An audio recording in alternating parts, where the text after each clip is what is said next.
about that. Hey guys, welcome to the show where it's all about me reading a book and giving my opinion on it and yapping about it basically, and it's probably really bad because I'm a minor, I'm underage, I'm a teenager, and I'm giving a teen review. Hi everybody and welcome to this video. Today we're going to be talking about bookish things that I think we should leave in 2025 because, as you know, the new year is approaching. And I just think that these trends that I've been seeing online, they need to go. So let's talk about that today. Seriously, some of the things I've been seeing online is just heinous, and I think we need to leave that. I've been seeing a lot of these videos popping up on my feed, and I just wanted to make my own think piece before seeing anybody else's video. So I hope that these aren't too common pet peeves that people have, because I don't want my video to be like everyone else's video, but I don't know, I haven't really watched any of these videos, so I don't really know. Look at my new earrings! And my new bracelet. I feel so cool. They match. I feel so cute. Anyway, the first thing that I want to talk about on here is equating reading with being smart. I think that's just a really wrong misconception that people have, and I think we should be getting rid of it as soon as possible, because reading books doesn't make you smart. Understanding and comprehending and analyzing books does. That's what made me realize, because, you know, for the longest time I thought I was so smart because I read books, and now I realize that's not the smart part. Comprehending and understanding books is the part that matters. So I think we should be getting rid of that entire notion and replacing it with critical thinking is smart, because it is. And the other thing that we should be tossing out into the gutter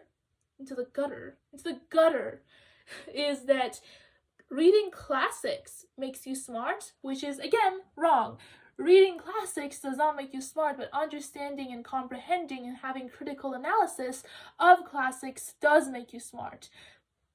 That's the thing. Critical thinking is cool, and we should be rewarding that with, you know, being like, oh my god, if you read critically, then you're really smart. That is just wrong. That's just wrong. So yeah, reading classics makes you smart. Reading makes you smart. No, it doesn't. Critical thinking makes you smart. Now, another thing that we should be leaving in 2025 is shaming people for what they read. That is completely wrong in my opinion. Why? Because we all read different things. We are all attracted to different things at different stages in our lives, and no one has the authority to decide what is good and what is bad. So objectively, everything is good. Objectively, everything is bad. You know what I mean? So you can't really say anything about anything exactly. You can have your own opinion and you are allowed to express it. However, you cannot shame people for what they read, especially if they read, let's be honest, smutty books. You cannot shame people for that. That is completely wrong. And another thing is that I think we should be leaving in 2025 is unrealistic reading challenges. Please, let's leave this. I've seen people being like, I want to read 50 books this month. I want to read like 200 books this year. Like, that is completely unrealistic, and I think we should be leaving that in 2025. Now, having challenges for yourself, that is not wrong. However, having unrealistic ones, I think, is wrong. I think it's just, you're setting yourself up for failure. You're setting yourself up for feeling bad about yourself. I think your goal should always be 1 book a month, and you should be striving to make that 5, and you should be striving to make that 10. You should always be striving, but your goal should always be low so that you can succeed fast and you can get good feeling and get a dopamine hit from it. But yeah, your goals should always be realistic. Another thing I think we should be leaving in 2025 is trusting Goodreads with your life. Seriously, Goodreads reviews are a lot of the time just really bad. Like, look at the reviews on like really classic, really good books, and then you see they have like a 1.5. No, that's not a rating. They have like a 1 star because the characters just weren't interesting enough, and they're talking about the goddamn Odyssey. Stop. I love the Odyssey. Anyway. Another thing I think we should be leaving in 2025 is enemies to lovers being almost every romance book. Why? Just why? I know they're not every romance book, but just every romance book that keeps getting recommended to me is just enemies to lovers, and I love enemies to lovers. However, I want more friends to lovers. I want more strangers to lovers. I want more, please. And another thing I think we should be leaving in 2025 is special editions of books you don't even really love.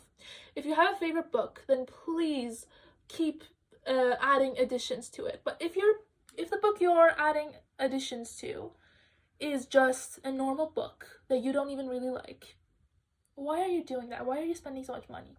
I've seen people online doing this. I'm sure this isn't like a normal thing, but please, people online, don't do this, please. We don't need this. The eighth thing we should be leaving in 2025 is rushing authors. I've seen a lot of authors getting hate for their books, like not coming out fast enough, and please, to that I say, don't do that.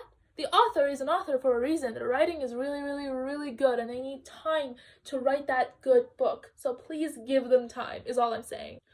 And the ninth thing we should be leaving in 2025 is gigantic libraries and not pirating and not using your actual library. I see a lot of people with home libraries that are so big, and I just want to say to that, do you even reread these books? Because I think a home library should be for books that you reread. Like these books that I have here, I reread a lot. I love rereading. However, new books that I want to read that I'm actually not sure I'm gonna like, I always pirate them from the internet. Why? Because the internet exists. There are so many free PDF sites, okay? Please, please. You should teach your kids how to pirate, okay? Like, that's how I learned. I learned from my dad. And I learned that there's always free resources on the internet. You just have to look. So please look instead of just buying. I hate buying. Or go to your local library. I don't have a local library. I'm not privileged enough to have one. But if you are living in the States and you have enough resources, please go to your local library. I don't have one, okay? My ass living in the Middle East does not have a local library. But if you do, then please visit them. And please make use of them, because libraries, they need your support to be able to go on. So if you don't support your local library, they will shut down. So please support them, and please take your books from them instead of buying books constantly, because again, it's bad for the environment because those are actual trees, and it's also just bad. Just please support your local library. Another thing is not annotating. This is the last one, so I'm gonna talk about it quite a lot. Not annotating your books. What is up with that? I think we should all annotate. Obviously, if someone does not want to annotate, that's fine, that's their opinion. However, I think we should really stop thinking of books as something to just keep close to our hearts and not ruin it and something like that. What? If you paid for the book, it is yours to do with however you please.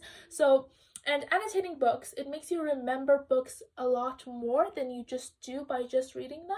So I think that we should bring back annotating, please, and bring back meaningful annotating, like notes in the margins. That is so needed. You need to do this. I love doing this. You should look at my edition of The Picture of Dorian Gray. It has tons of annotations. I have annotated that thing to the brim. That is full of writings from me. I have written complete essays in there. So yeah, I love annotating, and I think we should stop treating books like they need to be white pages, just like, no, please, no. So yeah, that was a complete list of everything that I think we should be leaving behind in 2025. I hope you enjoyed that. I hope you agree with all the points I have. If you agree, if you disagree, then please let me know. And I hope you enjoyed this video. Please like the video or comment so I can know if you liked it. And yeah, I have homework I need to do. So, yeah.